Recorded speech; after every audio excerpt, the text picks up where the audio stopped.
ಈ ಪ್ರಕರಣದಲ್ಲಿ ದಿಕ್ಕು ತಪ್ಪಿಸೋದಕ್ಕೆ ಅಂತ ಒಂದು ಪ್ಲಾನ್ ಮಾಡಿದ್ರು. ಏನು ದಿಕ್ಕು ತಪ್ಪಿಸೋದು?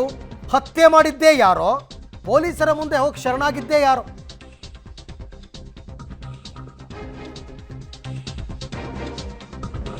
ಚಿತ್ರದುರ್ಗದ ರೇಣುಕಾಸ್ವಾಮಿ ಕೊಲೆ ಪ್ರಕರಣದಲ್ಲಿ ಕೊಲೆ ಮಾಡಿದವರೇ ಬೇರೆ, ಪೊಲೀಸರ ಮುಂದೆ ಶರಣಾಗಿದ್ದೇ ಬೇರೆ. ಆರೋಪಿಗಳು ಪೊಲೀಸರ ಮುಂದೆ ಶರಣಾಗೋ ಮುನ್ನ ನಡೆದದ್ದು ಹೆಂಗೆ, ಏನು, ಪೊಲೀಸರ ಕೈ ಸೇರಿದೆ ಆರೋಪಿಗಳ ಸಂಪೂರ್ಣ ಮಾಹಿತಿ. 3 ಜನರನ್ನ ರೆಡಿ ಮಾಡ್ತಾರೆ. ನಾವೇ ಕೊಲೆ ಮಾಡಿದ್ದು, ಏನೋ ಹಣಕಾಸಿನ ವಿಚಾರದಲ್ಲಿ ಅಂತ ಹೋಗಿ ಪೊಲೀಸರ ಮುಂದೆ ಸರೆಂಡರ್ ಆಗ್ತಾರೆ. ಹತ್ಯೆ ಮಾಡಿದ್ದೇ ಯಾರೋ, ಪೊಲೀಸರ ಮುಂದೆ ಶರಣಾಗಿದ್ದೇ ಯಾರೋ, ಅಲ್ಲೇ ಗೊತ್ತಾಗುತ್ತೆ ಪೊಲೀಸರಿಗೆ. 4 ಆರೋಪಿಗಳು ಶರಣಾಗೋ ಮುನ್ನ ಪೊಲೀಸ್ ಠಾಣೆ ಮುಂದೆ ಕಾವಲು ಕಾಯ್ತಾ ಇದ್ರಂತೆ 3 ಜನ. ಶರಣಾಗತಿ ಆಗೋದಕ್ಕೆ 4 ಜನ ರೆಡಿ ಇದ್ದರು. ಅವರನ್ನು ಕಾವಲು ಕಾಯ್ತಿದ್ದು ಪ್ರದೂಷ್, ವಿನಯ್ ಮತ್ತು ನಾಗರಾಜ್.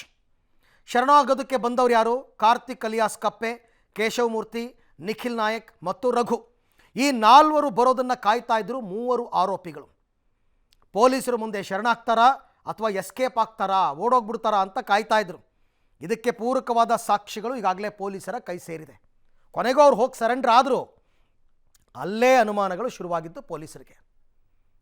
ಈ ಬಗ್ಗೆ ಮತ್ತಷ್ಟು ಮಾಹಿತಿ ನನ್ನ ಕೊಲೀಗ್ ಮುರಳೀಧರ್ ಅವರಿಂದ ಪಡ್ಕೋತೀನಿ. ಮುರಳಿ, ಈ ಕೊಲೆ ಮಾಡುವಾಗ ಅಥವಾ ಆತನಿಗೆ ಚಿತ್ರಹಿಂಸೆ ಕೊಡಬೇಕಾದ್ರೆ ತೋರಿಸಿದ ಆ ಪ್ರೊಫೆಷನಾಲಿಸಮ್ ಅಂತ ಏನು ಹೇಳ್ತೀವಿ, ಆ ವೃತ್ತಿಪರತೆ ಅನ್ನೋದನ್ನು ಈ 3 ಜನ ಸರೆಂಡರ್ ಆಗಕ್ಕೆ ಹೋದಾಗ ತೋರಿಸ್ಲಿಲ್ಲ ಇವರು. ಆ 3 ಜನ ಕೂಡ ಮಾಡಿಕೊಂಡು ಎಡವಟ್ಟಿನಿಂದನೇ ಇವತ್ತು ತಗ್ಲಾಕೊಂಡಿರೋದು. ಆ ಒಂದು ಸ್ಟೋರಿ ಹೇಗೆ ತಯಾರಾಯಿತು ಅಂತ? ಖಂಡಿತವಾಗಿಯೂ ಅರವಿಂದ್, ಯಾಕೆಂದ್ರೆ ಪ್ರಮುಖವಾಗಿ ದೀಪಕ್ ಮತ್ತು ಕಾರ್ತಿಕ್ನ ಜೊತೆಯಲ್ಲಿ ಒಂದಷ್ಟು ಮಾತುಕತೆ ನಡೆದಿರ್ತದೆ. ಕಾರ್ತಿಕ್ ಈಗಾಗಲೇ ಕ್ರೈಮ್ನ ಬ್ಯಾಕ್ಗ್ರೌಂಡ್ ಅನ್ನ ಹೊಂದಿದ್ದಂಥ ಆರೋಪಿ ಆತನಿಗೆ ಒಂದು ವಿಚಾರವನ್ನು ಕೂಡ ಹೇಳಿರ್ತಾರೆ. ದೀಪಕ್, ನೀನು ನನ್ನನ್ನು ಬಂದು ಭೇಟಿ ಮಾಡು, ಒಂದು ದೊಡ್ಡ ಕೇಸ್ ಇದೆ, ನಿನ್ನನ್ನು ನಾವು ನೋಡ್ಕೊಳ್ತೀವಿ ಅನ್ನೋದ್ರ ಬಗ್ಗೆ ಒಂದಷ್ಟು ಮಾಹಿತಿಗಳನ್ನು ಕೊಟ್ಟಿದ್ರು. ಅದಕ್ಕೆ ಸಂಬಂಧಪಟ್ಟಂತೆ ಈಗಾಗಲೇ ಪೊಲೀಸರು ಆಡಿಯೋ ತುಣುಕುಗಳನ್ನು ಕೂಡ ರಿಟ್ರೀವನ್ನ ಮಾಡ್ಕೊಂಡಿದ್ದಾರೆ. ಅದಾದ ಬಳಿಕ ಎಲ್ಲರಿಗೂ ಕೂಡ ತಲಾ 5-5 ಲಕ್ಷ, ಅಂದರೆ ಟೋಟಲ್ 10 ಲಕ್ಷ ಕೊಡ್ತೀನಿ ಅಂತೇಳಿ, ಹಣವನ್ನು ಕೊಡ್ತೀನಿ ಅಂತೇಳಿ ಒಪ್ಪಿಗೆಯನ್ನು ಮಾಡ್ಕೊಂಡಿರ್ತಾರೆ. ಆದರೆ 5-5 ಲಕ್ಷ ಹಣವನ್ನು ಕಾರ್ತಿಕ್ಗೆ ಮತ್ತು ಕೇಶವಮೂರ್ತಿ, ನಿಖಿಲ್ ನಾಯಕ್, ರಘು ಇವರೆಲ್ಲರಿಗೂ ಕೂಡ ಏನು ಮುಂಗಡ ಹಣವಾಗಿ ಕೊಟ್ಟಿರ್ತಾರೆ. ಮುಂಗಡ ಹಣವಾಗಿ ಕೊಟ್ಟು ನೀವು ಪೊಲೀಸರ ಮುಂದೆ ಶರಣಾಗತರಾಗಬೇಕು. ಶರಣಾಗತರಾಗಿ ಈ ಕೊಲೆಯನ್ನ ಒಂದು ಬಿಸ್ನೆಸ್ ರೈವಲ್ರಿ, ಅಂದರೆ ಒಂದು ಫೈನಾನ್ಸ್ ಅನ್ನ ಕೊಟ್ಟಿದ್ವಿ, ಫೈನಾನ್ಸ್ ಅನ್ನ ಕೊಟ್ಟ ಬಳಿಕ ಅದಕ್ಕೆ ಸಂಬಂಧಪಟ್ಟಂತೆ ಇಬ್ಬರ ನಡುವೆ ಗಲಾಟೆ ಆಯಿತು. ಗಲಾಟೆ ಆದ ಸಂದರ್ಭದಲ್ಲಿ ಚಿತ್ರದುರ್ಗದಿಂದ ರಾಘವೇಂದ್ರ ಕಿಡ್ನಾಪ್ ಅನ್ನ ಮಾಡ್ಕೊಂಡು ಬರ್ದಿರ್ತಾನೆ ಮತ್ತು ಕಾರ್ತಿಕ್ ಇಲ್ಲಿ ಹತ್ಯೆಯನ್ನ ಮಾಡ್ತಾರೆ ಅನ್ನೋದ್ರ ಬಗ್ಗೆ ಒಂದು ಸುಳ್ಳು ಕಟ್ಟೆಯನ್ನ ಕಟ್ಟಿ ಅವರು ಪೊಲೀಸರ ಮುಂದೆ ಶರಣಾಗಬೇಕು ಅಂತೇಳಿ ಒಂದು ಪ್ಲಾನ್ ಅನ್ನ ಮಾಡ್ಕೊಂಡಿರ್ತಾರೆ.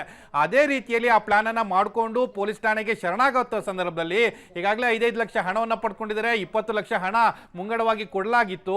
ಅವರು ಪೊಲೀಸರ ಮುಂದೆ ಹೋಗಿ ಶರಣಾಗ್ತಾರಾ, ಇಲ್ಲಾಂದ್ರೆ ಅವರು ಅಲ್ಲಿಂದ ಎಸ್ಕೇಪ್ ಆಗ್ಬಿಡ್ತಾರಾ ಅಂತ ಹೇಳಿ ಅವರನ್ನ ಕಾವಲನ್ನ ಕಾಯ್ತಾ ಇದ್ರು ಒಂದು ಸ್ಕಾರ್ಪಿಯೋ ಕಾರ್ನಲ್ಲಿ. ಯಾಕೆಂದ್ರೆ ಕಮಕ್ಷಿಪಾಳ್ಯ ಪೊಲೀಸರ ಮುಂದೆ ಶರಣಾಗತಕ್ಕಿಂತ ಮುಂಚೆ ಒಂದು ಸ್ಕಾರ್ಪಿಯೋ ಕಾರನ್ನ ಇಟ್ಕೊಂಡಿರ್ತಾರೆ. ಅಲ್ಲಿ ನಾಗರಾಜ್ ಇರ್ಬೋದು, ನಂದೀಶ್ ಇರ್ಬೋದು, ದೀಪಕ್ ಇರ್ಬೋದು, ಎಲ್ಲರೂ ಕೂಡ ಆ ಕಾರ್ನಲ್ಲಿ ಕೂತ್ಕೊಂಡು ಇವರು ಡೈರೆಕ್ಟ್ ಆಗಿ ಪೊಲೀಸ್ ಸ್ಟೇಷನ್ ಒಳಗಡೆನೆ ಹೋಗ್ತಾರಾ, ಇಲ್ಲ ಅಲ್ಲಿಂದ ಎಸ್ಕೇಪ್ ಆಗ್ತಾರಾ ಅನ್ನೋದ್ರ ಬಗ್ಗೆ ಕೂಡ ಕಾಯ್ತಾ ಇದ್ರು. ಅದಕ್ಕೆ ಪೂರಕವಾದ ಸಾಕ್ಷಿಗಳೇನಿತ್ತು ಆ ಸಾಕ್ಷಿಗಳನ್ನು ಕೂಡ ಪೊಲೀಸರಿಗೆ ರಿಟ್ರೀವ್ ಅನ್ನ ಮಾಡಿಕೊಂಡು ಪಡ್ಕೊಂಡಿರುವಂತದ್ದು. ರೈಟ್ ಮುರಳಿ, ಹಾಗೆ ಸಂಪರ್ಕದಲ್ಲಿರಿ, ಮತ್ತೆ ನಿಮ್ಮನ್ನ ಸಂಪರ್ಕ ಮಾಡ್ತೀನಿ. ಒಟ್ಟಾರೆ ಚಿತ್ರಣಗಳು ತನಿಖೆಯಲ್ಲಿ ಹೇಗಿತ್ತು ಅಂತಕ್ಕಂಥದ್ದನ್ನ ಎಳೆ ಎಳೆಯಾಗಿ ಬಿಡಿಸಿಟ್ಟಿದ್ದಾರೆ ಪೊಲೀಸರು.